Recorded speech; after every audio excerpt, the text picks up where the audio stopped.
The globally harmonized system for classifying and labeling chemicals is an international approach to classifying and labeling chemicals. By the 31st of December 2016, all safety data sheets and labels must be GHS compliant. The GHS includes harmonized criteria for the classification of physical hazards, health hazards, and environmental hazards. Key features of the GHS are pictograms, signal, words, hazard categories, hazard statements, and precautionary statements. Pictograms give an immediate indication of the hazard that the chemical may pose. They are intended to be used in combination with other harmonized GHS elements, which together convey information about the type, severity, and management of chemical hazards.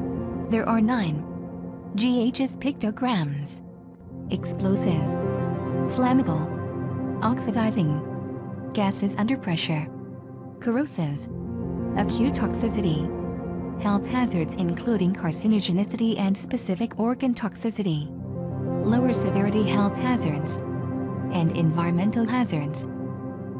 In the GHS, there are 2 signal words: danger, which indicates more severe hazard categories, and warning, which indicates less severe hazard categories. Hazard categories indicate the severity of the hazard. For example, a product that is a hazard category 1 is a greater hazard than one that is a hazard category 2. There are 3 types of hazard statements: ones relating to health hazards, ones relating to physical hazards, and ones relating to environmental hazards. Precautionary statements are phrases that describe recommended measures that should be taken to minimize or prevent adverse effects resulting from exposure to a hazardous product, such as personal protective equipment to be worn and first aid requirements. There are 5 types of precautionary statements: 1. General, 2. Prevention, 3. Response, 4. Storage requirements, and 5. Disposal requirements. The amount of information to be included on the label of a container will differ and be dependent on the size and shape of the container, and the number of label elements to be included, particularly where the hazardous chemical meets the criteria for multiple hazard classes. As a mandatory minimum, small containers must be labeled with the product identifier, manufacturer or importer information, and hazard pictograms or hazard statements. Research chemicals and samples for analysis must have the following requirements as a minimum: 1. The product name. 2. The pictogram or the appropriate hazard statements. These are some more examples of labels for research chemicals. 1 is a label where the name of the chemical is known and the hazardous properties are known. 2 is a label where the name of the chemical is known and the hazardous properties are unknown.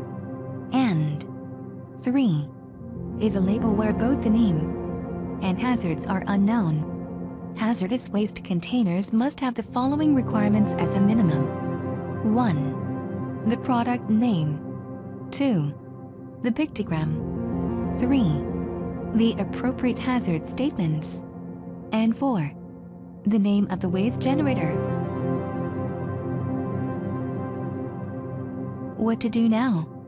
Take a look at all the chemicals you have. Eliminate unnecessary ones if possible. Start looking for GHS compliant products now. Make a decision. Will you relabel all non-compliant GHS products? Or replace them with ones that are GHS compliant? For more information about GHS compliance, visit the SafeWork Australia website or the SafeWork New South Wales website.